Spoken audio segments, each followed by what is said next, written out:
Bismillahirrahmanirrahim. Assalamualaikum warahmatullahi wabarakatuh.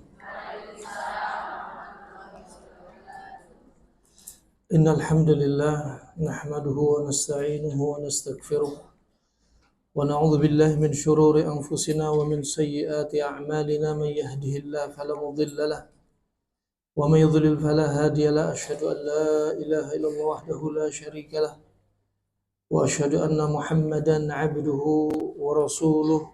Amma ba'du. Alhamdulillah, jamaah kaum muslimat rahimani wa rahimakumullah jami'an. Segala puji bagi Allah Subhanahu wa taala untuk bisa mempertemukan kita dalam satu majelis dari majalis al-ilm.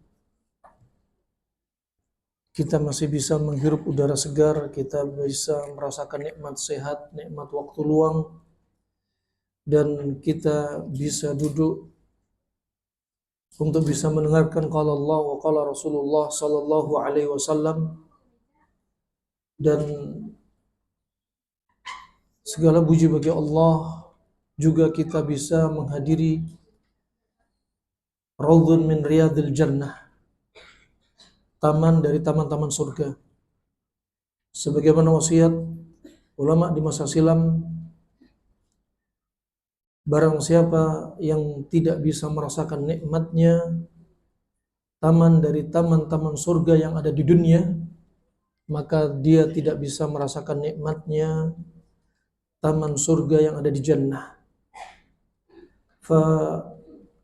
Kesempatan kali ini kita sambil menjadikan di antara kajian yang sebelumnya kajian terkait akidah dan tauhid, maka materi ini mungkin untuk merefresh Anda, materi untuk menyadarkan diri kita bahwasanya banyak sekali orang sakit didampakkan karena dosa. Dan perkara ini bukanlah perkara tahayyul, perkara ini bukanlah perkara khurafat, perkara ini bukanlah perkara syirik, perkara ini bukanlah teori halu.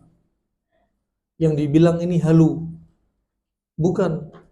Bahkan perkara ini nyata. Kalau banyak di antara kita masih nggak percaya sakit kita banyak ditimbulkan dosa, Anda bakal saksikan ada orang yang sakit tidak kunjung sembuh. Ada yang 2 tahun opname di rumah sakit tidak kunjung sembuh. Ada yang kena kanker 4 tahun tidak kunjung sembuh.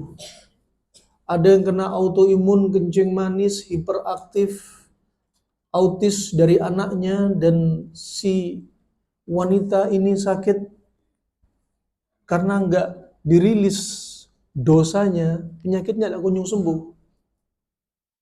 Bahkan kisah yang sangat memilukan pernah kami dapati di daerah Bogor. Ada seorang wanita yang mati batang otak. 9 bulan dia di rumah sakit, hanya terbaring dengan alat-alat canggih dari dokter yang ada di ICU atau ICU, yang kemudian dokter ini berwasiat, sepertinya ibu ini gak ada harapan. Hanya dipasang oksigen sama alat masih menempel, tapi berbulan-bulan gak ada perbaikan. Alangkah baiknya alat ini dicabut, tapi kemungkinan besar si ibu ini bakal meninggal. Kemudian ditanyakan hal ini kepada seorang ustadz, bagaimana keputusan dari dokter ini. Dan kemudian si ustadz bertanya, apakah si ibu ini punya satu dosa besar? Kemudian anak dari wanita ini berkata kepada si ustadz bahwasanya ibu kandungnya ini punya masalah dengan nenek dia, nenek anak ini, alias ibu kandung dari si sakit. Kemudian si ustadz berwasiat, coba kamu datangi si ibunya alias neneknya, kamu datengin untuk bisa menjenguk ibumu yang sedang sakit ini. Kemudian datanglah si anak ini kepada neneknya, Nek, Ibuku sepertinya sudah gak ada harapan hidup, Nek. Dia sedang menunggu sesuatu, Nek. Ibumu sudah bukan anakku lagi, katanya ibunya. Nah, wa subhanallah, setelah dirayu, akhirnya si ibunya mau datang menengok anaknya yang sekian lama gak pernah ketemu. Ketika ditengok putrinya ini, si ibu tadi yang sangat benci kepada putrinya sendiri langsung menangis melihat kondisi anaknya. Karena murka si ibu kepada putrinya sendiri. Karena putrinya yang makar kepada ibunya. Kemudian si ibu ini langsung mencium dari ujung jari kaki si putrinya. Dicium terus saking rindunya kepada anaknya. Ingin memaafkan anaknya. Nyesel murka kepada anaknya. Dicium sampai akhirnya sampai keningnya. Dibisikkan di telinganya. Nak, ibumu ridho, nak. Langsung dia meninggal. Rahimakumullah jami'an. Mungkin ada di antara Anda yang merasa ego. Mungkin ada di antara Anda merasa bahwasanya ibu Anda layak minta maaf kepada Anda. Bapak Anda layak minta maaf kepada Anda. Anda jangan berkhayal mohon maaf orang tua kepada Anda. Andalah yang harus minta maaf. Demi Allah, banyak kami dapati kaum wanita ternyata sakitnya gara-gara dosa dan perasaannya. Hati inilah yang menimbulkan banyak penyakit. Bukan virus, bakteri, wabah pandemi. Bukanlah karena murni karena faktor makanan. Bukan murni karena pola tidur. Bukan murni karena jarang olahraga. Tapi lebih dominannya karena hati. Imma karena dari sisi dosa, imma dari sisi al-awatif wal masyair. Dari sisi dosa, ad-dunub wal ma'asi, hati ini bakal sakit. Kalau hati sakit, seluruh tubuh sakit. Termasuk psikis dia bakal sakit. Kedua dari sisi al-awatif wal masyair. Al-awatif wal masyair. Al-awatif wal masyair yaitu apa? Perasaan. Imma dendam, imma sedih, imma iri, imma hasad, imma dengki. Nah, wa subhanallah, bahkan teori ini sekarang ada yang komen dari musuh-musuh Allah. Komen agama Islam adalah agama sesat. Bayangin Allah sudah berfirman, ya, Qul mutu bighaidikum. Katakanlah wahai Muhammad kepada orang ahlul kitab dan orang munafik, matilah kalian karena kebencian kalian kepada kaum muslimin. Ini wasiat Allah kepada Nabi Muhammad, kepada orang munafik dan ahlul kitab. Kalian bakal mati karena kebencian kalian. Kenapa? Ternyata kebencian, amarah, dendam akan menimbulkan kematian. Sebelum mati akan dikasih penyakit sama Allah. Imma karena dosanya, imma karena perasaan bencinya dia kepada hamba-hamba Allah subhanahu wa ta'ala. Rahimanakumullah jami'an. Allah juga mengingatkan kepada orang-orang ahlul kitab, orang-orang munafik. Allah sebutkan dalam firman-Nya, وَالَّذِينَ كَفَرُوا يَتَمَتَّعُونَ وَيَأْكُلُونَ كَمَا تَأْكُلُ الْأَنْعَامُ. Dan mereka orang-orang yang enggak beriman, mereka merasakan nikmat Allah, bisa makan makanan, menghirup udara segar dari Allah Subhanahu wa taala, Allah berikan nikmat, tapi mereka seperti binatang ternak. Merasakan nikmat Allah, tapi mereka memusuhi Allah, Rasulnya, agamanya, hambanya Allah, dan umatnya sallallahu alaihi wasallam sebagai penutup para nabi yang sebelumnya. Wah subhanallah, demikian binatang ternak dari sisi dunia. Katakan kalau disebutkan dalam Al-Quran binatang ternak itu gak luput dari 3. Kambing, sapi, sama onta. Ini sapi kalau makan rumput di padang savana, rumput hijau, kalau makan gak peduli walaupun perutnya sudah buncit. Nah, farahmanakumullah, perlu diketahui bahwasanya dosa ini akan menyebabkan hati ini kotor. Seperti hati teracuni. Kalau hati sudah kena racun, tubuh rusak, rohnya bakal sakit, jiwanya sakit, hatinya sakit, psikisnya pun bakal sakit. Juga karena apa? Al-awatif wal masyair. Al-awatif wal masyair. Seperti tadi, iri, hasad, dengki, dendam, marah, sedih. Itu akan buat apa? Sakit. Ketika Anda menjerumuskan diri Anda pada penyakit, dengan sebab-sebab hati ini dibikin teracuni, maka saat itulah Anda membuka front penyakit. Nah, dan bahkan apa? Front kerusakan hubungan Anda dengan manusia atau hubungan Anda dengan Allah Subhanahu wa taala. Sering kami sebutkan sebagaimana dalam kitab, yaitu kitab di antaranya Ibnul Jauzi dalam Minhajul Qasidin dan Ibnu Qudamah Al-Maqdisi dalam Mukhtasar Minhajul Qasidin dan Imam Al-Ghazali, yang kitab ini disaripatikan dari kitab Al-Ghazali dari Ihya Ulumuddin, tapi sudah diringkas, dibersihkan menjadi kitab yang siap dikonsumsi dengan hadis yang sahih dan akidah yang sahihah. Disebutkan hati itu adalah al-madkhal lisyayatin. Hati kita itu adalah pintu masuknya setan.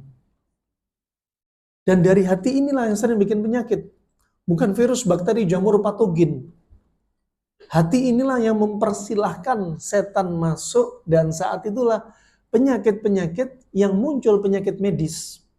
Dengan data penunjangnya hasil laboratorium, MRI, CT scan, itu hanya data penunjang yang nampak kasat mata dari ilmu dunia kita. Tapi ada yang digeser dikit. Dosa apa yang sudah kita lakukan sehingga timbul penyakit yang hasil labnya nongol. Jadi jangan tertipu dengan hasil lab. Jangan tertipu dengan MRI. Jangan tertipu dengan ini benjolan kanker stadium 4B. Jangan tertipu Anda kena kencing manis stadium 2. Jangan tertipu Anda kena katarak. Jangan tertipu Anda gangguan ginjal, kelemahan ginjal, GFR menurun. Jangan tertipu ovarium mengecil, tuba falopi menyempit sehingga Anda nggak bisa hamil. Itu semua hanya data dunia. Tapi geser dikit, data apa? Masyiatullah. Apa kehendak Allah untuk hambanya sehingga dikasih penyakit. Kalau kita nggak melihat ke arah sini, kapan kita bakal sadar? Allah kasih penyakit karena kita melakukan sebab. Allah berfirman, Innallaha la yughayyiru ma biqaumin hatta yughayyiru ma bi anfusihim. Allah nggak akan merubah kondisi satu kaum sampai kaum itu merubah diri mereka sendiri. Ini orang dikasih sakit. Kenapa? Karena dosanya. Sampai kapan sakitnya bakal disembuhkan oleh Allah? Sampai dia sadar dari dosanya. Sampai kapan pandemi akan diangkat? Sampai mereka manusia tobat dari zina, dari boti, dari mengkonsumsi yang segala sesuatu yang memabukkan, dari candu musik, dari candu sebagai seorang penyanyi, dari candu maksiat, candu film porno, dari candu dari diantaranya perjudian, candu dengan kelalaian, candu dengan bermalas-malasan. Nah, dikasih penyakit sama Allah biar sadar.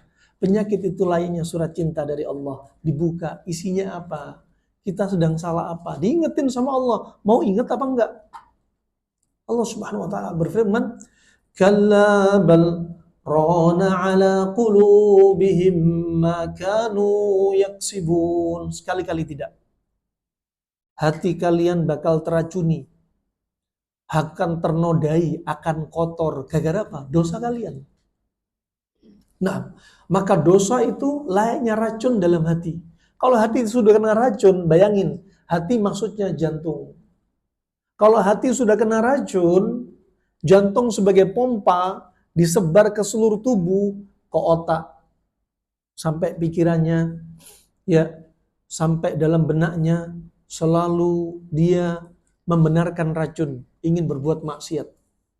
Sampai ke mata, matanya didorong untuk melihat yang haram, matanya didorong untuk melemparkan ain dan hasad dari isi hatinya, dilemparkan kepada objek yang akan dilempar untuk sasaran ain dan hasad.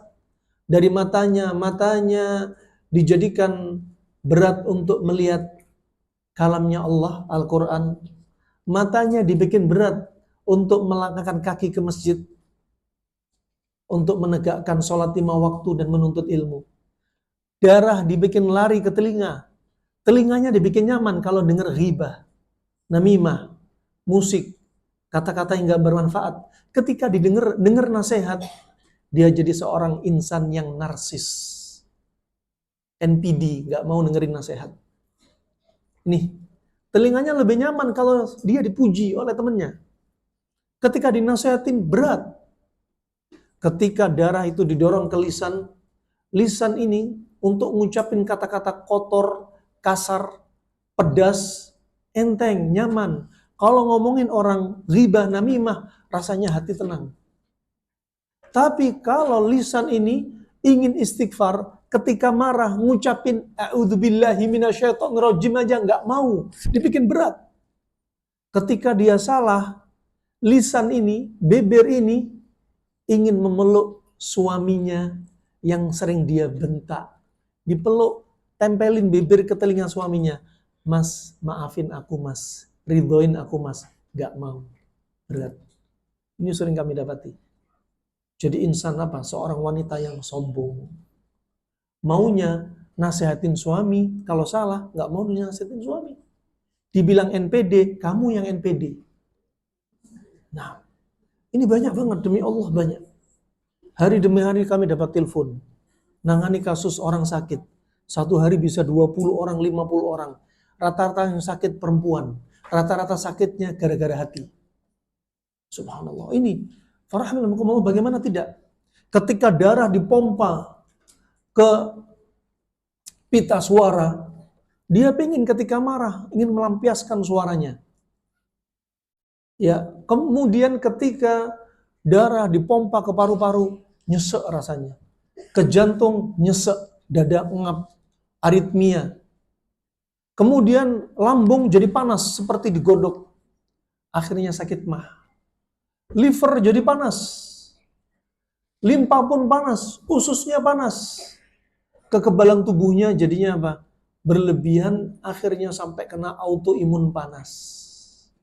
Berlanjut rahimnya panas, kena varises rahim, adenomyosis, endometriosis, kemudian kena juga kanker serviks, ya, juga kena kanker payudara. Ajibnya, seringnya, walaupun nggak bisa memvonis, orang yang sering marah, narsis, subhanallah diawali seringnya payudara kiri yang bengkak, imatumor apa kansernya. Ketika sudah diangkat kiri, pindah ke kanan. Gak punya payudara, habis di mastektomi, pindah ke rahim, rahimnya diangkat karena adenomyosis sudah parah, benjolan di sana, di sini. Diangkat rahimnya, histerektomi, gak punya payudara, gak punya rahim, pindah ke serviks. Permisi, misfinya kena kanker. Diangkat lagi, pindah kemana? Ke tulang sama darah, kena kanker. Pindah lagi ke liver sama otak. Sampai kapan diangkat? Kansernya sampai kapan diangkat? Harusnya yang diangkat bukan kansernya, tapi apa? Racun pada hatinya. Fasubhanallah, rahimanakumullah jami'an.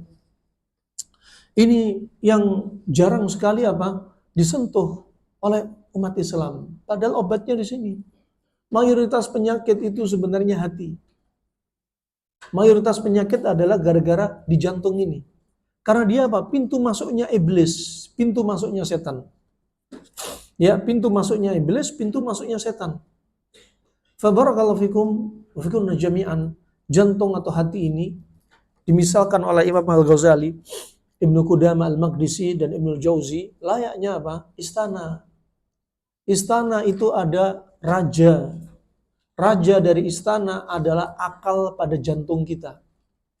Makanya letaknya akal lebih besar di jantung daripada di otak. Allah Subhanahu wa taala berfirman, "Lahum qulubun la yafqahuna biha." Mereka punya jantung tapi enggak digunakan untuk mikir. Enggak digunakan untuk memahami. "Walahum a'yunun la yubsiruna biha." Mereka punya mata tapi enggak digunakan untuk melihat yang baik. Melihat gunung, ngelihat saudaranya sebagai tanda kekuasaan Allah, ngelihat Al-Quran, ngelihat saudaranya perlu dibantu. sehingga menambah iman.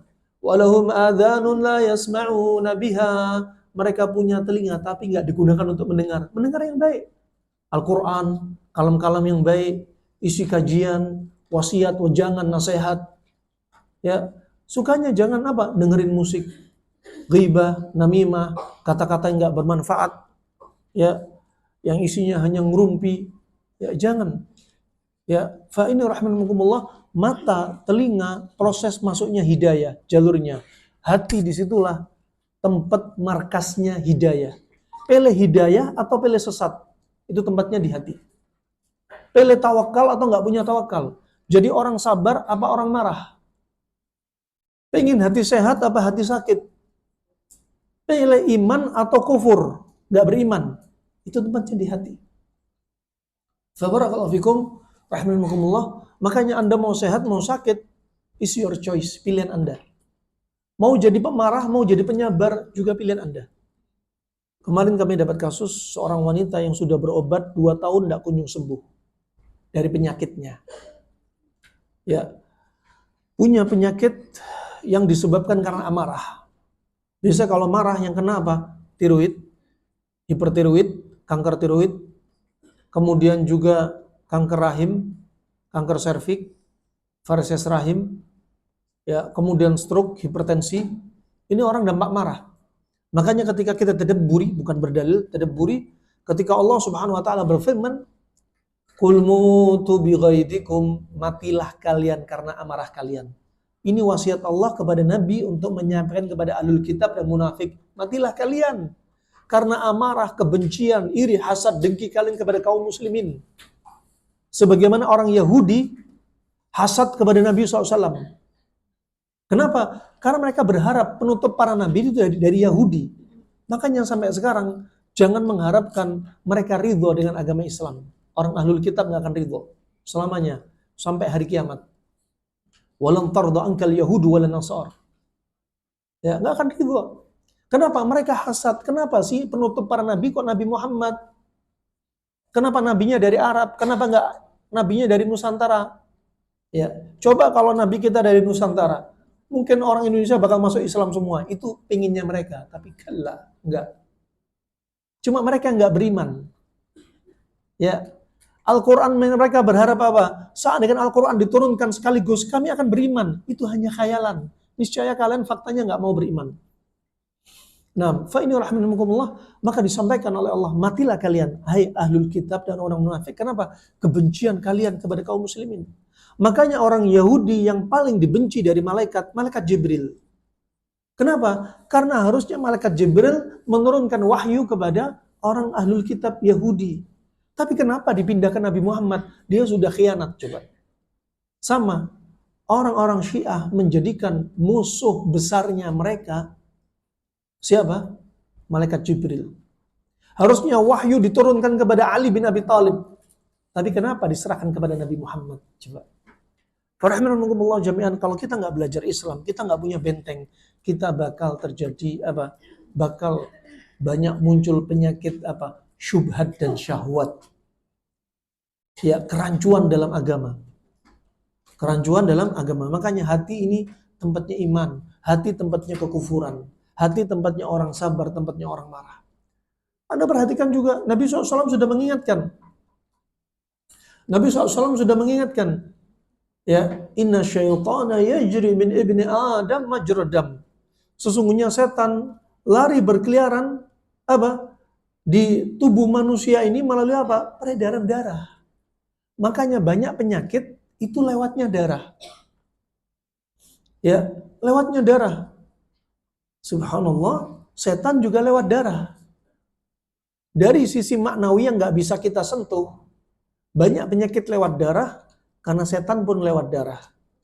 Dari sisi penyakit yang bisa disentuh terkait darah, darah kalau kental, pekat, kotor, jorok, bau, maka darah tadi akan menimbulkan sumbatan. Kalau timbul sumbatan, timbul benjolan. Timbul benjolan, imma bisa tumor, imma bisa cancer. Gara-gara darah, bahu Anda bisa tegang. Gara-gara darah, mata Anda bisa ngeblur, kabur. Gara-gara darah, kepala Anda bisa berat, sering ngantuk. Gara-gara darah, Anda menjadi insan wanita atau laki-laki yang lemah syahwat. Karena ketika dibutuhkan darah Anda ke alat vital, dia menyumbat ke alat vital. Gara-gara darah, GFR menurun, fungsi ginjal turun, sehingga Anda pun sering pipis di malam hari. Anda pun naik kolesterol tinggi, asam urat tinggi.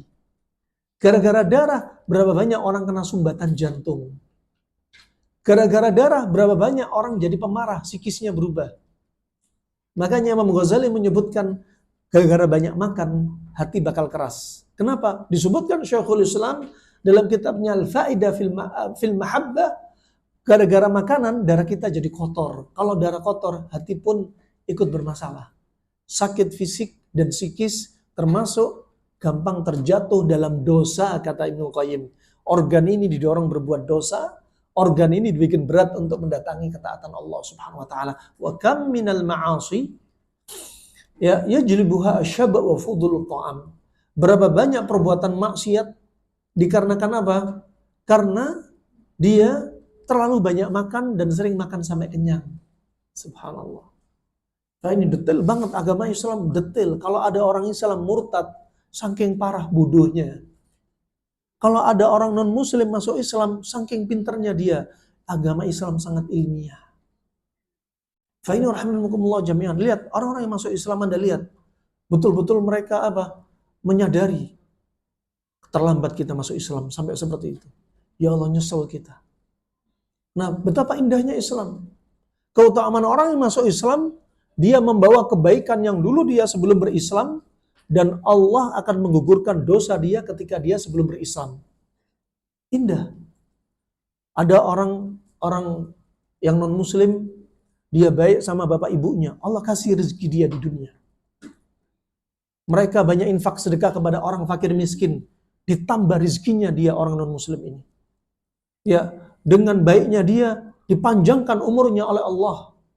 Tapi bedanya kalau dia nggak bersyahadat dan dia wafat, kebaikan dia berhenti ketika ajal menjemput dia. Tapi kalau dia masuk Islam, ya walaupun dia belum sempat sholat, kebaikan dia yang masa lalu dicatat oleh Allah, keburukannya digugurkan oleh Allah Subhanahu wa taala. Fa inna rahmanakumullah jami'an, bukan dibungkiri, jangan dibungkiri. Banyak dosa itu karena apa? Karena banyak sakit itu karena dosa. Banyak malapetaka juga karena dosa. Ya. Banyak juga di antara rezeki sempit, di antaranya juga karena dosa.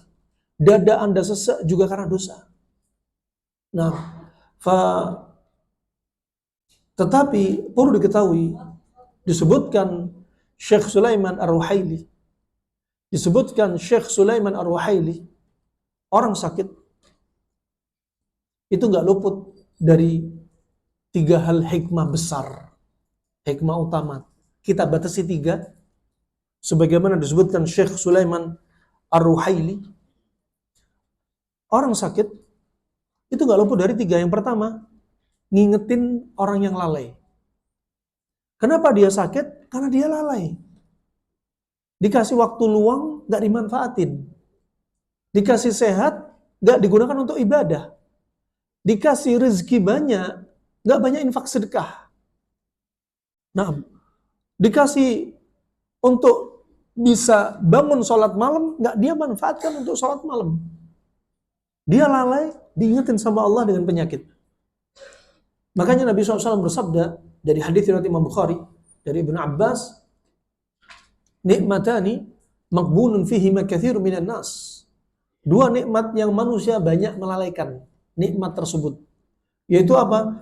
Nikmat sehat dan nikmat waktu luang. Nikmat sehat wal farah. Ketika punya waktu luang, dihabisin untuk jalan-jalan, traveling, hiking, fishing, ya, terus apa lagi? Trekking, ya, belum lagi gunjing, shopping. Nah, wah subhanallah, banyak waktu luang, banyak harta, tapi nggak digunakan pada tempatnya. Allah kasihkan penyakit biar dia sadar akan kelalaian diri dia, biar kembali kepada Allah. Coba seandainya dia sehat, harta banyak, waktu luang banyak, nggak dikasih penyakit, akhirnya dia nggak akan ingat, sehingga apa? Jadi orang sombong. Makanya kata Ibnu Qayyim, musibah yang menimpa diri kita, biar kita ingat, biar kita nggak berakhlak seperti Fir'aun. Yang kedua, kenapa kita dikasih penyakit? Di antaranya, kita dikasih penyakit biar dosa kita digugurkan oleh Allah Subhanahu wa taala. Karena kenyataannya banyak penyakit karena dosa. Allah Subhanahu wa taala berfirman, jazaa'u wifaqa, balasan itu sesuai dengan dosanya. Allah juga berfirman, fakullan akhadna bidzanbih, masing-masing mereka kami siksa sesuai dengan dosanya. Allah juga berfirman, wa ma asabakum min musibatin fabima kasabat aydikum wa ya'fu an katsir. Ya, dan tidaklah musibah yang menimpa Anda, termasuk sakitnya Anda, musibah yang Anda alami, mau fisik apa psikis Anda, mau ekonomi Anda, tidaklah itu karena perbuatan Anda. Tapi ingat, gak menjamin orang banyak harta, pasti Allah sayang sama dia. Ini keyakinan yang salah. Ya, harta gak bisa jadi jaminan seseorang itu berada dalam kebaikan. Berapa banyak orang yang sedikit harta, tapi Allah coba dia dengan kemiskinan, dan dia semakin taat kepada Allah dan menjadi insan yang bersyukur. Sebaliknya berapa banyak orang kaya semakin mendatangi maksiat dan tidak bisa menjaga amanahnya dari harta yang Allah berikan kepada dia. Makanya orang yang kaya, al-ghani, asy-syakir, itu memang lebih baik daripada al-miskin, as-sabir. Disebutkan Syekhul Islam dan Ibnu Qayyim. Dari sisi apa? Orang miskin, dia baik untuk diri dia. Dengan kemiskinan dia baik. Tapi orang kaya yang bersyukur, dengan harta dia bisa membuka kebaikan pintu yang sangat banyak. Bisa membangun masjid untuk orang ibadah. Ya, bisa infak sedekah, bisa mengumrohkan orang, bisa dengan hartanya untuk mengobati orang sakit, membantu. Ya, ini orang kaya yang bersyukur. Nah, tapi kalau nggak bersyukur, kayanya dia sebagai apa? Istidraj, maka harta dia akan menjadi hisab bagi diri dia dan bakal jadi malapetaka bencana. Idza ra'aitallah yu'til abda minad dunya ma yuhibbu wa huwa muqimun ala ma'asi fa'lam annahu istidraj. Kalau Anda melihat ada hamba Allah dikasih nikmat, katakan nikmat harta yang dia senangi, tapi dia terus melakukan maksiatnya, ketahuilah itu namanya istidraj. Hartanya banyak, zina. Ya, cari wanita LC. Musimnya sekarang. Ya, takut sama istri, akhirnya zina. Nah, banyak sekali. Kemudian ada di antaranya juga dengan harta banyak, ternyata apa? Dia hidupkan perjudian, hidupkan kafe-kafe, dia bikin pentas musik, ya, atau bikin acara-acara agamis, tapi nggak dibimbingkan Nabi dengan harta dia. Hati-hati. Nah, fa'inu rahimahumullah jami'an barakallahu fikum, maka banyak sekali hal-hal ini akan menimbulkan kita sakit. Dan sakit itu untuk gugurin dosa. Ya, al-jaza min jinsil amal. Balasan tergantung dari apa? Dosanya juga. Kalau dia banyak kebaikan, balasan kebaikan untuk dia. Sehat, tambah rezekinya. Kalau dia banyak dosa, ya balasannya dikasih penyakit. Untuk apa? Gugurin dosa. Sampai kapan kita bakal diberi penyakit? Sampai kita nggak punya dosa. Sampai kita menghadap Allah Subhanahu wa taala. Karena Nabi SAW bersabda, la yazalu al-bala bil mu'min wal mu'minah fi nafsihi wa malihi wa walidihi hatta yalqa Allah wa ma alaihi khati'ah. Senantiasa apa? Allah akan berikan cobaan kepada kaum muslimin, muslimat. Cobaan termasuk cobaan penyakit. Fi nafsihi, pada diri dia, dengan rasa sedih. Anda nggak kepingin sedih. Nggak mungkin, mustahil. Anda bakal mengalami sedih. Dan sedih Anda gugurin dosa dengan syarat Anda ridho dengan qadha dan qadar. Dan Anda sabar. Kalau Anda sedih, sedihnya disimpan, sedihnya berkepanjangan, bikin Anda sakit. Orang yang sedih, Kalau kronik, penyakit yang muncul apa? Kalau kena benjolan, benjolannya dingin. Kanker rahim dingin. Kistanya dingin. Seringnya benjolan payudaranya sebelah kanan dimulai. Walaupun tidak memvonis. Karena apa? Berjalan waktu kami dapati orang yang sedih, seringnya benjol kayak kemarin kami dapati ketiaknya sebelah kanan benjol. Belakang telinga benjol. Mata kanan kabur. Livernya lemah. Endometriosis berada di sebelah rahim kanan. Kaki kanannya juga benjol. Sering jatuh, subhanallah. Nah, ini rahimahumullah, orang sedih juga bakal sakit. Bahkan ada yang kena kencing manis gara-gara sedih. Bukan banyak makan nasi. Bukan banyak minum es teh. Bukan banyak tidur. Enggak. Ini ternyata runut punya runut, gak suka makan nasi, gak suka gula. Ternyata apa? Setelah ditinggal suaminya, dia langsung kena kencing manis. Setelah kena kencing manis berlanjut, matanya kabur, kena katarak. Sedih itu boleh. Sedih terjadi bahkan pada Nabi SAW.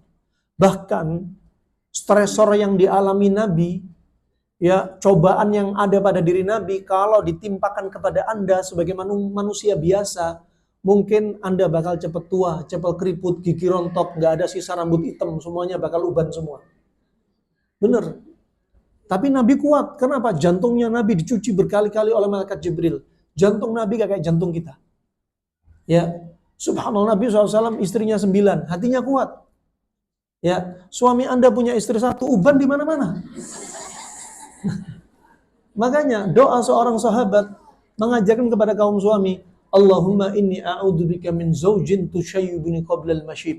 Hadits mauquf dari seorang sahabat, ya Allah, jauhkan aku ya Allah dari istriku yang membuatku tua beruban sebelum masanya. Fakta, nggak bisa dibungkiri. Yang bikin suami Anda tua bukan stres karena pekerjaan ekonomi, tapi apa? Diri Anda. Suami Anda yang tahan, panjang umur, awet muda, karena apa? Perantara diri Anda yang membanggakan suami, yang nggak bikin stres suami. Anda percaya apa enggak? Kalau Anda nggak percaya, Anda bisa masuk kategori narsis. Nah, kenapa? Ini fakta nyata. Anda lihat, subhanallah, di balik awet mudanya suami, di balik kesuksesan suami, di balik taatnya suami, ada istri yang salehah. Pernah ada seorang alim ulama ini, satu ketika istri salehahnya ingin ngetes. Coba suaminya dibikin marah, dibikin kecewa dengan istrinya, ngetes. Pengen tahu seperti apa sih efeknya kepada suami. Diintip, diikuti ketika dia keluar dari rumahnya. Sampai di majelis ilmu, dia nyampaikan hadisnya pada lupa. Ya, dia ibadah jadi gak semangat. Itu efeknya. Nah, Anda teriak kepada suami, sering teriak kepada suami, rezeki suami sempit. Tiba-tiba kurang. Berapa kali kami dapati? Kemarin kami dapati. Ibu dan si anaknya sendiri cerita, Tat, ya, dibisikin pengen marah dengan suami. Bisikannya kuat. Saya ingin lawan, tapi dibisikin kuat. Ditambah ibu ini kena efek sihir dari wanita yang suka dengan suaminya. Ingin diceraikan. Jadi pengen marah terus, bisikannya kuat. Ketika saya marah, bisnisnya suami semua gagal. Demikian anak saya, Tat. Anak saya sama suaminya. Padahal suaminya, ya Allah, suaminya sabar, lembut. Tahu kalau bentak sama suami ini salah. Tapi nafsu ingin marahnya besar. Mau bisnis, bikin perumahan. Kontraktor ini gagal semua katanya. Kemarin kami dapati juga seorang da'i. 10 tahun menikah dengan istrinya. 10 tahun menikah dengan istrinya.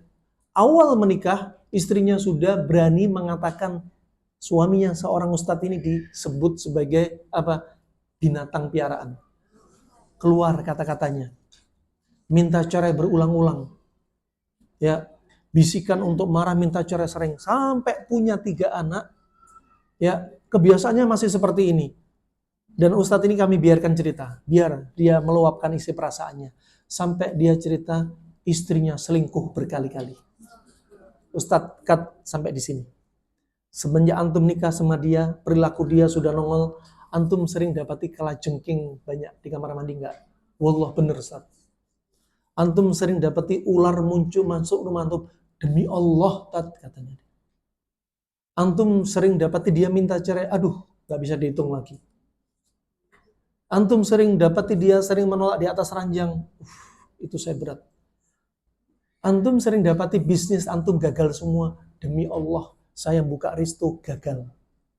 Saya buka sekolahan pondok sampai hampir tutup. Setelah dia minta cerai, ujung-ujungnya karena berat sama anak-anak, ternyata benar, anaknya dibawa kabur semua. Ingat, wanita kalau sudah kayak gini, ya dikuasai syaitan, padahal Nabi sudah bersabda, la yadkhul jannah qati'ur rahm. Gak akan masuk surga wanita yang memutus silaturahmi. Ini anak dibawa kabur, gak tahu entah kemana. Hubungan bapak sama anak diputus bertahun-tahun. Efeknya apa? Si suami jadi imam, hafalannya hilang. Suami mau kajian naik motor, matanya langsung putih. Sedih. Ini nyata. Subhanallah, setelah akhirnya minta cerai, ketahuan di chattingannya, ternyata memang selingkuh berkali-kali. Ya, ini cobaan nih, subhanallah. Akhirnya terpaksa dia menceraikan, karena nggak ada masalah lagi. Setelah sekian lama sabar, subhanallah, rizki langsung kebuka semua. Rizki kebuka semua. Makanya, istri yang makar, dampak selain kepada dosa, maksiat, ini penyakit muncul pada diri dia, termasuk efek pasangan ini berdampak. Bahkan anaknya sering dibentak sama ibunya sampai kena gangguan jiwa ADHD. Demi Allah, banyak. Tadi malam juga ada yang chatting panjang. Ya, mau suami mau istri, tanpa menyudutkan si istri, siapa saja. Semalam kami dapati kasus wanita ini ganti suaminya yang seperti narsis. Setiap anaknya salah dibilang kamu goblok, kamu bodoh. Padahal mau apa? Ada sesuatu yang jatuh, bawa air jatuh, makanan tumpah. Ini doanya orang tua ini sangat bahaya. Anak goblok betulan.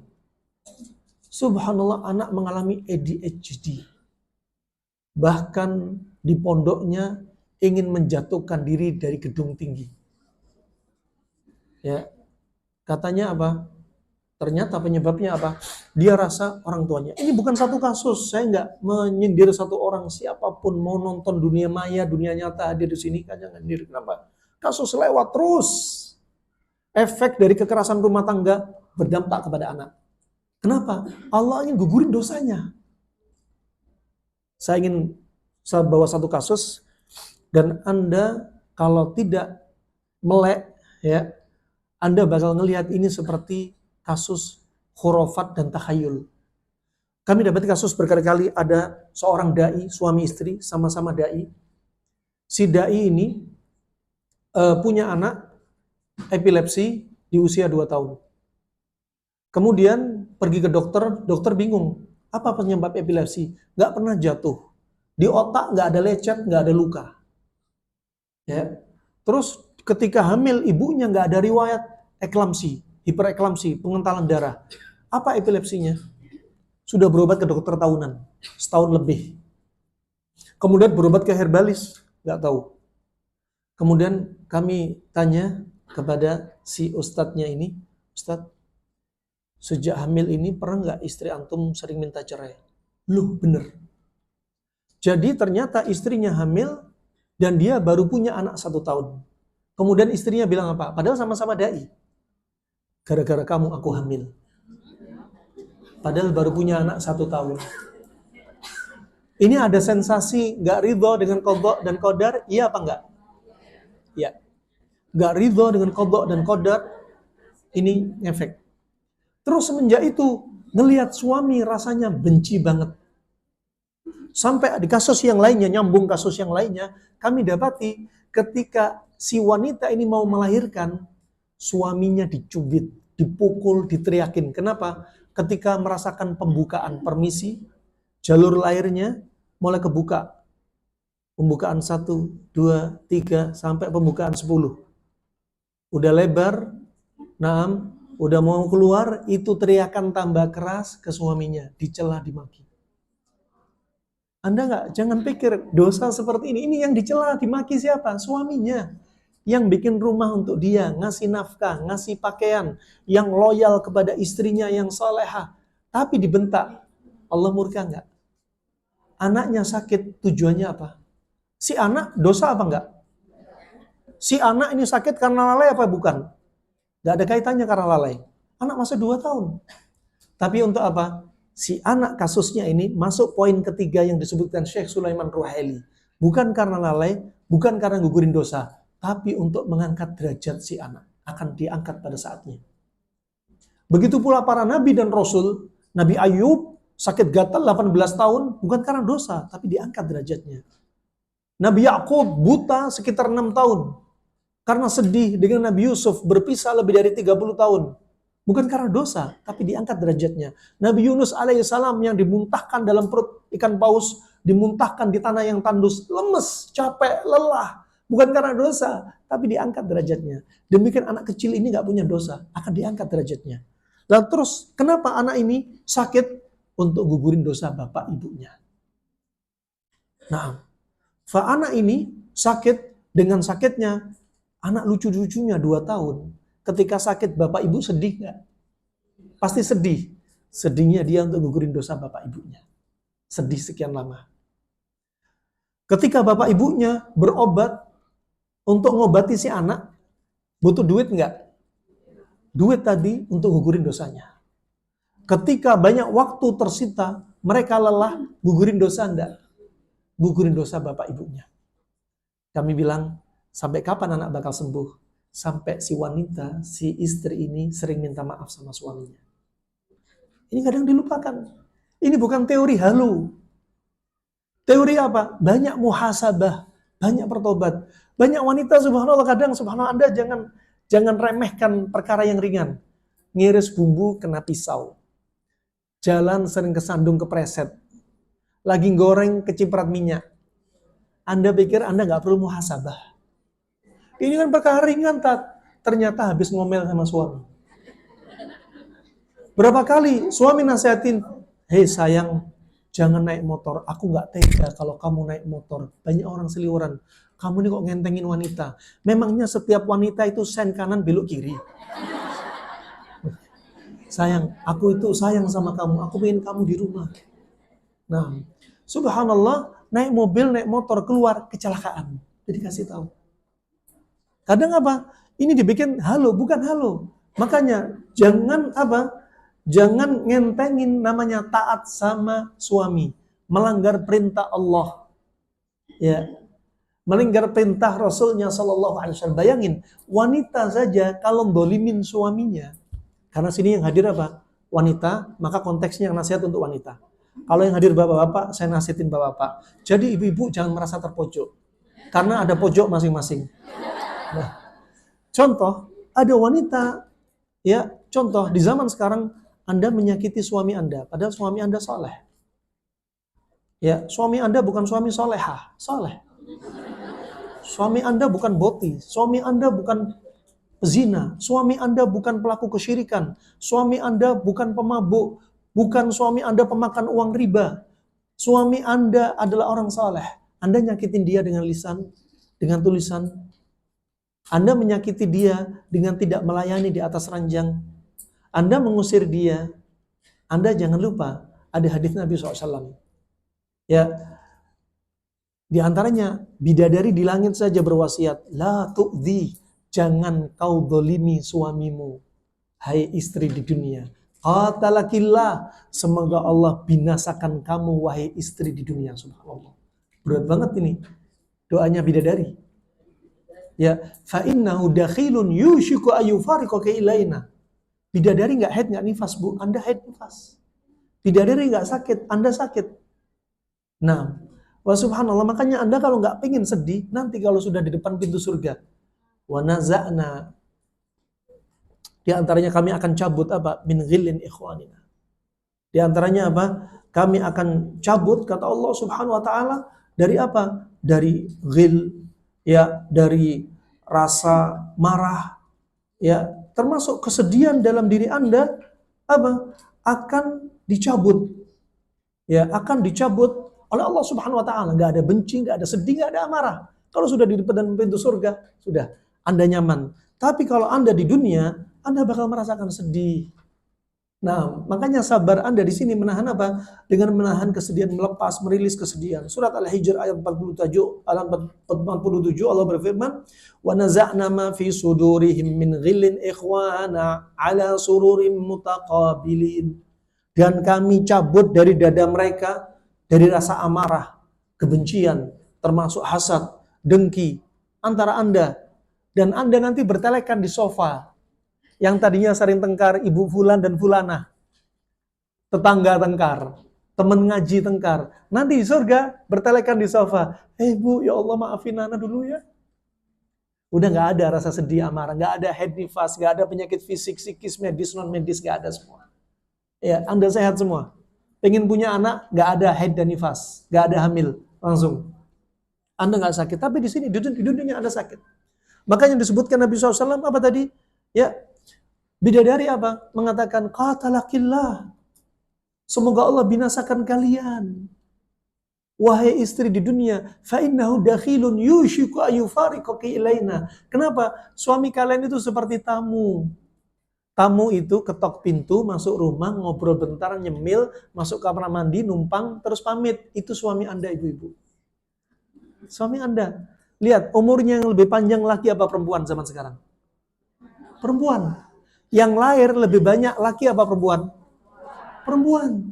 Tanda hari kiamat sampai ketika munculnya Dajjal nanti, Dajjal keluar disebutkan oleh Imam Muslim perbandingan laki dan perempuan 1:40, dalam riwayat 1:50. Kata WHO setelah musim pandemi Covid ada yang mengatakan 1:9 sekarang. Ada yang bilang 1:15, ada yang sudah bilang 1:40. Karena Covid kemarin yang sering meninggal kaum lelaki. Nah, fa ini rahmanakumullah jami'an. Maka apa? Maksiat berdampak malapetaka. Ya, maksiat berdampak malapetaka. Bahkan Nabi SAW juga menyebutkan ma tawaddathlani fillah fayufarriqu bainahuma illa bidambin yuhditsu ahaduhuma. Tidaklah dua orang yang saling mencinta karena Allah diretakkan ini gara-gara dosa salah satunya. Ini suami istri, Masya Allah, suami istri tadinya mencinta karena Allah, tapi salah satunya berbuat maksiat. Allah akan retakkan dia. Ini ada si wanita ini, ya nikah, malam-malam pertama, udah mesra banget. Laki-laki juga mesra. Sampai laki-lakinya bilang, anti kal qamar fi lailatul badr. Kamu seperti wanita, seperti layaknya bulan purnama di malam hari. Malam pertama doang. Nah, wah subhanallah, udah ketemu jati dirinya. Ternyata nggak bisa belajar. Saling merilis, saling mengalah, saling husnudon, nggak bisa. Tengkar terus. Saat itu subhanallah, Anda jangan kira pertengkaran ini nggak akan menimbulkan penyakit. Bahkan Allah akan retakkan. Wanita yang sering minta cerai, Allah akan ceraikan dengan cara Allah yang indah menurut Allah. Nah, cerai ada yang dalam keadaan mengenaskan. Minta cerai, ini ada wanita minta cerai, ada yang permisi kasus nyata. Salah satu aja yang saya dapeti di antaranya yang menarik aja. Ada wanita minta cerai, punten ini kisah nyata, saya bukan cerita fiksi, dan Anda jangan tersinggung, nggak ada kaitan dengan syariat yang Anda sangat sensi. Ini laki-laki poligami. Ini wanita yang istri pertama minta cerai. Minta cerai, setelah itu subhanallah, cerainya berkali-kali. Suaminya bilang, padahal si suami ini baik banget. Dan tidak ada condong ke yang lainnya. Dan justru semakin cinta kepada yang pertama. Minta cerai, setelah minta cerai, wanita ini nulis di Facebook, demi Allah aku menyesal. Ternyata syariat Allah kalau dilanggar, kata dia. Aku sekarang sekian tahun menyendiri, dalam keadaan ekonomi sempit. Dalam keadaan anak-anak sudah nggak sayang sama aku. Berikutnya, dalam keadaan aku seperti nggak punya teman akrab. Berikutnya, cerita lagi, berikutnya setelah berapa lama, akhirnya aku jadi istri kedua. Setelah tadi minta cerai, jadi istri pertama, jadi istri kedua, laki-laki yang lain, katanya, ya Allah, laki-laki ini nggak ada apa-apanya dibanding mantanku dulu. Contoh saja. Anda jangan sensi masalah syariat ini, karena syariat ini Anda bakal sensi kalau saya bahas. Ini hanya contoh saja. Banyak kasus yang lainnya. Wanita minta cerai karena ekonomi, merasa ekonomi suami kurang. Ya, wah subhanallah banyak kasus. Nah, sebaliknya ada yang laki-laki keras kepada istrinya, si istrinya sakit.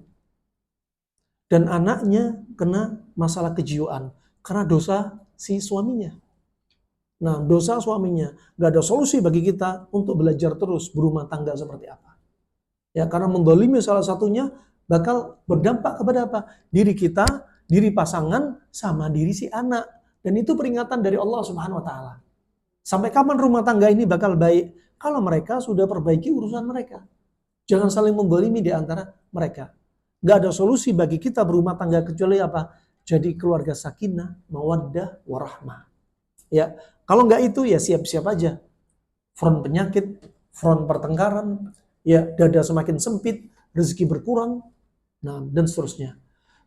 Ini rahimahumullah ya sebagai tadabbur kita, karena hati kita lah yang bakal menjadi apa? Pintu gerbang masuknya setan. Dan dari situlah kalau dia setan sudah masuk, dia keliling ke seluruh tubuh, dia yang bikin sakit. Dia bakal bikin sakit. Kasus tadi yang saya ceritakan, seorang istri yang marah kepada suaminya, anaknya kena epilepsi. Lanjut, kasus yang lain yang sangat unik. Ada anak kena atrofi otak, otaknya mengecil. Kemudian liver dan empedu lengket. Mengalami henti jantung 2 kali. Anaknya lumpuh total. Dokter bilang anak ini bakal sembuh kemungkinan beberapa tahun kemudian. Bapak ibunya datang membawa anaknya, yang datang waktu masih pakai NGT, dimasukkan selang untuk makanan dia. Kemudian oksigen 8 kilo dibawa kemana-mana. Ya, lumpuh total, nggak bisa diangkat, ngiler terus, udah nggak ada tenaga. Pertemuan pertama ke pertemuan kedua, bapak ibunya melihat ada progres, tapi belum maksimal. Pertemuan ketiga, baru akhirnya saya fokus ingin mencari dosa apa yang dilakukan. Pertama masih fokus masalah apa? Fokus masalah medis, fisik. Berikutnya kita geser. Asal hukumnya kita mengkorek aib seseorang, asal hukumnya boleh nggak? Nggak boleh. Tapi ketika untuk maslahat boleh. Contoh, ketika hakim dan jaksa penuntut umum ingin melihat aibnya orang yang terdakwah, mengumpulkan data aib orang terdakwah, boleh nggak? Boleh. Ya, tapi kalau hakimnya korup juga bingung juga. Kita lanjutkan. Berikutnya, kalau ada supervisor, bos kantor melihat ada di kantornya kehilangan dana, ingin mencari aib si pelakunya, boleh nggak? Boleh. Ada polisi ingin nangkep maling, polisi ingin tahu apa yang dicuri dan benar nggak dia mencuri, lihat aibnya, boleh nggak? Dari CCTV dilihat, dari keterangan orang dilihat. Demikian seorang pengobat ingin menguak aibnya sehingga dia sadar dari dosanya, atau aibnya itu dari dosa ini yang menyebabkan sakit dia tidak kunjung sembuh, boleh nggak kita kuak aibnya? Tanpa kita nyebarkan, kita hanya dengan dia berbicara rahasia. Boleh. Berapa kali kami jadikan seperti ini. Bahkan rumah tangga yang sakit, di antara ada istri yang kena kanker payudara kiri, endometriosis kiri. Kami sampaikan, ibu ini karena dendam dan amarah. Saya nggak pernah marah sama suami, Tat. Tapi ibu pasti dendam. Iya, Tat, saya nggak pernah marah. Kenapa? Kalau saya marah, suami marahnya lebih ngeri. Kayak orang kesurupan. Jadi saya diem. Nah, berarti nyimpen dendam. Ibu sakitnya gara-gara nyimpen dendam. Dilampiasin salah, disimpan salah. Dan terus gimana, Tat? Ya dibuang. Ya, wal kadhiminal ghaidha wal 'afina 'anil nas. Ya, tahan amarah, buang amarah, kemudian maafin yang salah. Yang jadi masalah mau dibuang, tapi penyebabnya di depan mata. Siapa? Suami. Dibuang, muncul lagi. Dibuang, muncul lagi. Ya lama-lama, sampai disebutkan Imam Syafi'i, melihat orang yang buat Anda murka, yang bikin Anda sedih, yuhdimu al-badan. Badan Anda bakal rusak. Ini wanitanya kena kanker. Ibnu Qayyim menyebutkan an-nadhar ilal mabghud, melihat orang yang dibenci, yud'ifu al-basar, melemahkan pandangan mata. Masalahnya dia ngelihat pasangan hidupnya di rumah terus. Itu lebih bikin dia sakit. Begini Bu, biarkan izinkan saya jadi perantara Ibu, hakim di antara kalian. Obatnya Ibu simpel, panggil suami Ibu sini. Dipanggil suaminya. Ternyata Ibu ini kenapa marah? Kenapa nyimpen dendam? Tapi nggak bisa melampiaskan, nggak bisa komunikasi dan takut dimarahi. Ternyata suaminya kalau marah mesti mukul dan mencubit sampai berdarah kepada si istri dan anak-anaknya. Sampai anaknya mulai kejiwaan terganggu. Pak, Bapak kalau mau istri Bapak sembuh, ya karena sakitnya istri Bapak, kenapa? Dosa Bapak. Nah, berarti obatnya apa? Kalau mau tanpa operasi, kalau mau payudaranya nggak diamputasi, rahimnya nggak diangkat, kalau mau berobat dengan biaya yang sangat murah, bahkan gratis, caranya gini Pak. Stop kekerasan verbal dan fisik Bapak. Ternyata si Bapak ini memang kalau marah ada bisikan kuat untuk selalu melampiaskannya. Nah, Anda juga demikian. Kalau Anda dapati suami Anda seperti ini, anak gampang dibilang, suami Anda ada yang bilang, kamu dasar goblok, permisi. Ya, kamu nggak tahu diri, kamu nakal. Ketahuilah, yang salah bukan anak. Tapi si bapak nggak bisa menjaga dirinya. Maka yang perlu diobati si bapak. Anak kalau kena ADHD, anak kalau kena narsis, anak kena OCD, ternyata efek dari bapaknya tadi. Makanya bapaknya diobati. Nah, subhanallah, kita kembali lagi kasus. Ini kasus karena apa? Marah. Dan istrinya marah, nyimpen marah, efeknya kena cancer. Cancernya panas, gara-gara nyimpen marah. Obatnya apa? Stop ini. Penyebab masalah stop. Ada kasus lain lagi. Datang ibu-ibu sama suaminya datang. Ibu-ibu baru bilang, Assalamualaikum Tat, katanya. Waalaikumsalam Bu. Ustaz tahu sakit saya kan? Katanya. Baru Assalamualaikum. Ya belum Bu.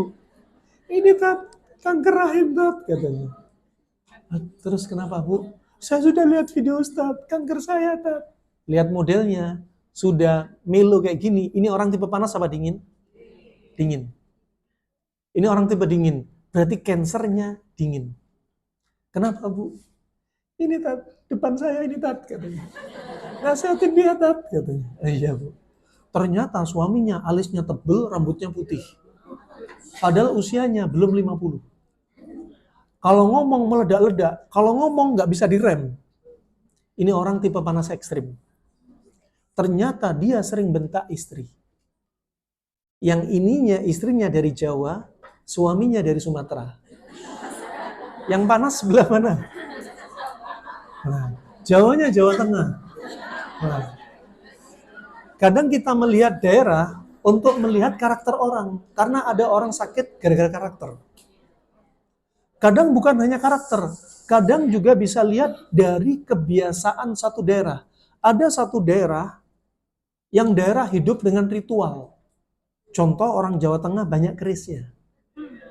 Ketika dia dendam, amarah, sedih, pintu gerbang kebuka, jin nasab dari bapaknya bisa nyerang. Makanya sering kami tanya seperti ini. Dosa itu membuka pintu gerbang. Syirik buka pintu gerbang. Lalai buka pintu gerbang. Maksiat, makan uang riba, buka pintu gerbang. Bahkan disebutkan oleh Ibnu Jauzi, Ibnu Qudamah, Imam Ghazali, Anda terlalu apa? Hubbut tazyin, terlalu hobi bersolek-molek. Itu buka pintu gerbang. Kemudian terlalu hobi merenovasi rumah, sampai disebutkan, itu buka pintu gerbang. Termasuk hubbud dunya, buka pintu gerbang. Makanya hati-hati Bu, lihat mobil mewah. Aduh Mas, lihat Alphard, kapan kita beli Mas? Udah gak usah ngomong depan suami, sakit tuh suami. Suami gak mampu bicarakan, udah.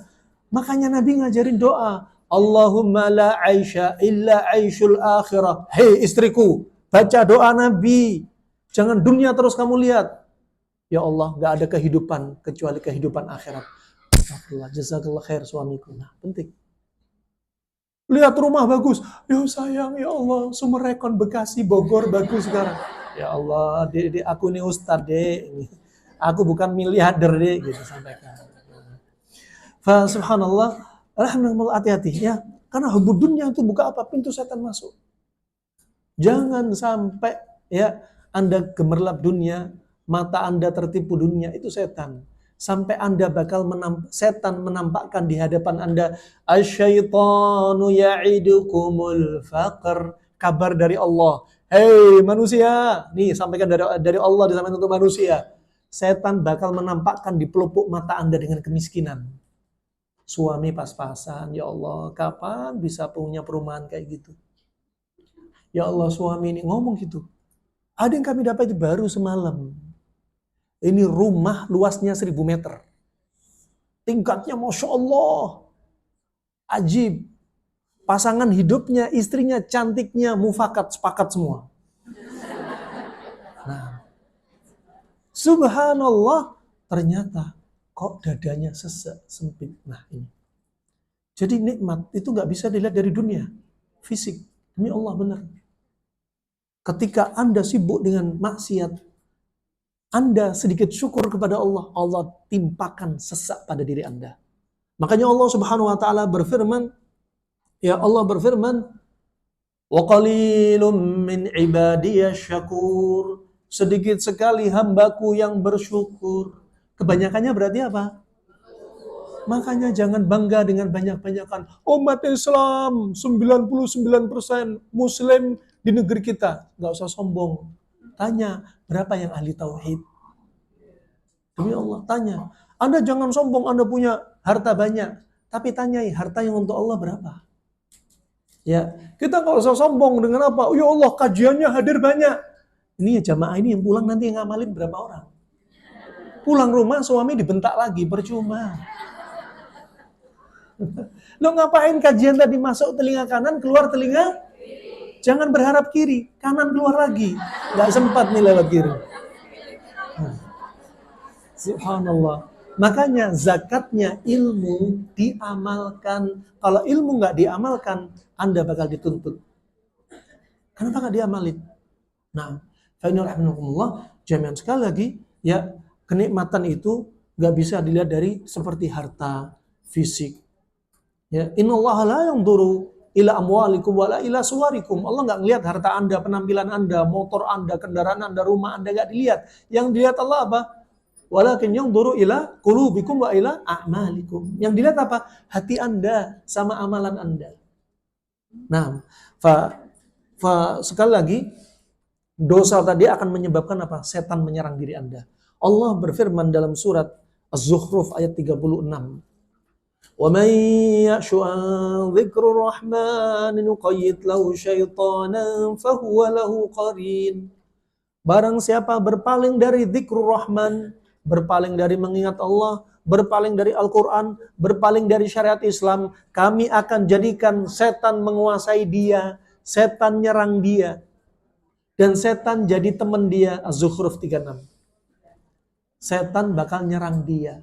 Kita sudah buka pintu gerbang, setan nyerang kita. Diserang fisiknya, diserang psikisnya. Gara-gara apa? Kita melanggar syariat. Ya, dan setan jadi teman. Kalau sudah setan jadi teman, dinasihatin berat. Kalau sudah setan jadi teman, sholat malam berat. Kalau setan jadi teman, baca Al-Quran, 1 halaman, sudah ngeblur. Sendawa, kentut, permisi. Pengen buang air kecil, pengen makan, pengen minum, pengen lihat HP lagi. Lihat HP 1 jam, gak ketip-ketip. Ini mata melotot terus. Katanya ahlinya, mata kita dalam 1 menit, itu harusnya bisa ketip-ketip 15 kali. Gara-gara lihat HP, ketip mungkin sekali 2 kali. Kalau lihat Al-Quran, blur, ilem, hitam semua. Subhanallah, sampai gara-gara gangguan syaitan, kami dapati ada ibu-ibu baca Al-Quran. Selain ngeblur, apa yang dibikin oleh setan? Baca Al-Quran, hurufnya loncat-loncat. Itu makarnya setan. Baca alif lam mim, alifnya ke atas, lamnya ke bawah. Anda percaya apa enggak? Dan itu nyata serangannya mereka. Makanya Allah berfirman, فَإِذَا قَرَأْتَ الْقُرْآنَ فَاسْتَعِذْ بِاللَّهِ Kalau Anda baca Al-Quran, maka isti'adzalah. Kenapa isti'adzah? Minta perlindungan kepada Allah dari gangguan setan. Karena setan nggak ridho Anda baca Al-Quran. Satu-satunya di muka bumi yang bukan makhluk hanya Al-Quran. Dia kalamnya Allah. Kalau Anda baca, penyakit di tubuh Anda bakal hancur. Kalau Anda baca, ya setan bakal kabur kepanasan. Kalau Anda baca, hati Anda bakal tenang, setan nggak ridho. Ya. Sedangkan Al-Quran obat bagi Anda, fisik, psikis Anda, kronik, apa penyakit Anda, keturunan, medis, non-medis, itu obat Anda. Wa nunazzilu minal Qur'ani ma huwa shifaa'un wa rahmatun lil mu'minin. Dia syifa dan rahmat bagi orang beriman. Syifa, Allah nggak pilih kata ilaj dan dawa. Sama-sama arti obat. Tapi Allah pilih kata syifa, kenapa? Dimaukan oleh Ibnu Qayyim, menurut beliau, karena dimaukan Allah syifa utam, pengobatan sempurna, nggak menyisakan penyakit. Pakai Al-Quran. Obat semua penyakit bukan habatus sauda, tapi Al-Quran. Kalau Nabi SAW bersabda, alaikum bihadil habatus sauda, Anda hendaknya sering konsumsi habatus sauda, jinten hitam, karena dia obat segala macam penyakit. Illa sam, kecuali kematian. Dalam riwayat penuaan, tua dan mati nggak ada obatnya. Habatus sauda obat segala macam penyakit. Disebutkan Al-Khattabi, dia obat penyakit yang sifatnya dingin. Kenapa? Karena habatus sauda sifatnya panas kering. Lafdhuhul umum urida bihil khusus. Dia lafadznya umum untuk semua penyakit. Tapi apa? Penyakit yang umumnya dingin. Sedangkan Al-Quran nggak lihat dingin, nggak lihat penyakit panas. Nggak lihat medis, non-medis, akut, sedang, ringan, berat, nggak lihat. Al-Quran yang sembuhkan semua. Allah berfirman dalam surat Al-Hasyr ayat 21. Lau anzalna hadzal Qur'ana ala jabalin la ra'aitahu khashi'an mutasaddian min khasyatillah wa tilkal amthalu nadribuha lin-nasi la'allahum yatafakkarun. Seandainya kami turunkan Al-Quran ke gunung, gunung yang Anda lihat itu cuma sepertiga. 2/3 nancep dalam bumi. Sebagai apa? Autada, pasak bumi. Anda lihat gunung itu, kalau Allah turunkan ke gunung itu bakal tunduk. Gunung itu bakal hancur, terbelah. Kenapa? Takut kepada Allah. Ini permisalan bagi orang yang mau berpikir. Kata Ibnu Qayyim, ayo berpikir. Kalau gunung saja hancur, penyakit apa pada diri Anda yang nggak bisa dihancurkan? Banyak penyakit karena dosa. Pakai Al-Quran, kita sadar, kita muhasabah. Kita melihat kisah orang di masa silam yang dihancurkan gara-gara maksiat. Di dalam Al-Quran disebutkan kenapa kaum Boti negeri Sodom dihancurkan. Sudah disebutkan, kok masih dilakukan zaman sekarang? Demi Allah kami lihat kasus Boti yang datang berobat kepada kami yang kena HIV berkali-kali bermula dari apa? Bermula dari lihat film video porno. Dari lawan jenis. Habis lawan jenis, gak puas. Lanjut terong ketemu terong. Ya, kalau bahasanya bahasa terang-terangan di blog nanti di ban nanti YouTube-nya.